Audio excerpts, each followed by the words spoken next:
Welcome back, beautiful people of the internet. It is Jeff and Angela, the mother-son realtor team here in San Diego. We are back. It's time to ask a question. Instead of her asking me, I'm going to ask her a question because I think it's a good one, especially now in summertime when it is time to sell your house. Are you ready?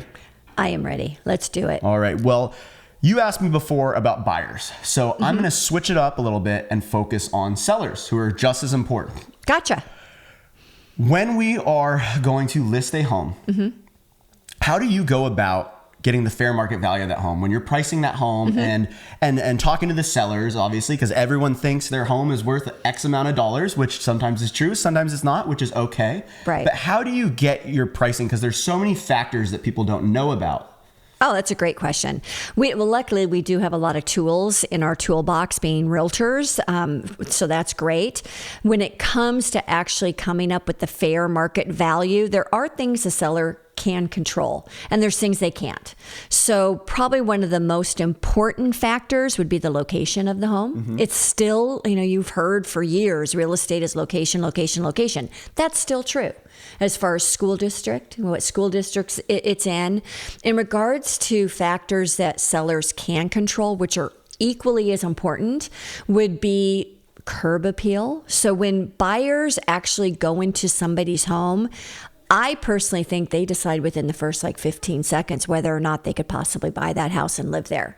So it's really important, that first impression, just like it's really important what your first impression is when you go on a job interview. And just to piggyback on that, I mean, how many times have we drove to a property and we drive by and our buyer doesn't even want to go in? Just based on they didn't take care of their landscaping. They're like, well, what's going on inside? Oh, absolutely. That's a really, really good point. And that does happen all the time. And that's something easy. I mean, that's something you can control. And we also can help with that. Yep. We have lots of vendors or gardeners or whatever.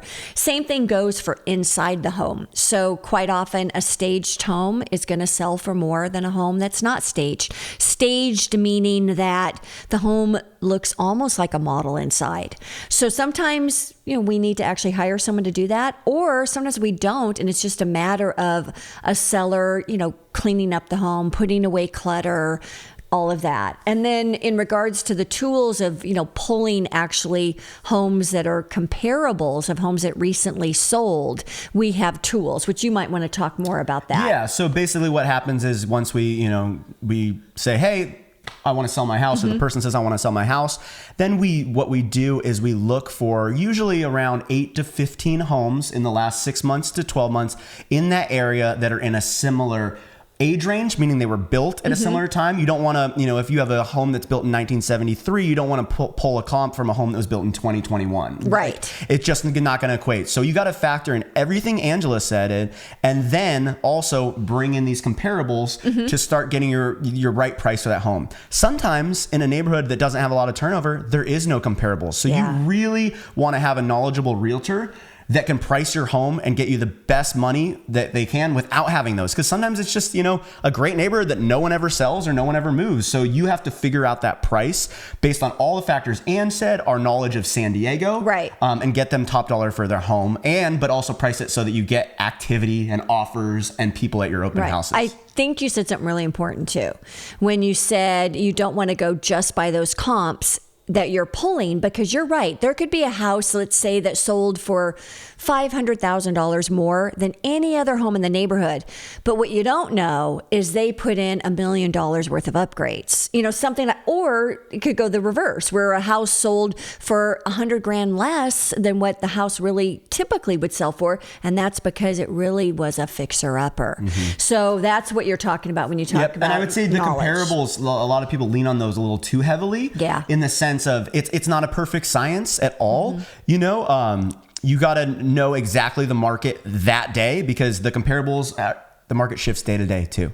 So they're a great tool. They help us get our pricing, but there's a million factors that a knowledgeable realtor uses to price your home. So Ange, I think you aced that. I think you did very well. Thank you. Well, I aced it because you helped. Well, that was great. I love that you explained the comps, because that is a tool that we have, and it's fantastic. Yeah. So anyways, that's our video. We'll put another one out next week. Our event was awesome. It was probably our most successful event of Harmony Grove. We did Kona Shaved Ice again on 4th of July at the 4th of July Park. That was planned, of course. And it was awesome. So many cool people talking. Good to see the same faces as well. It was awesome. We'll be doing another event, most likely by the pool area, because it's been hot. A lot of people have been using it. So we're excited for that. You got anything, Ange? I don't. Thank you, though. Great question. Oh, thank you. All right. We'll see you next week.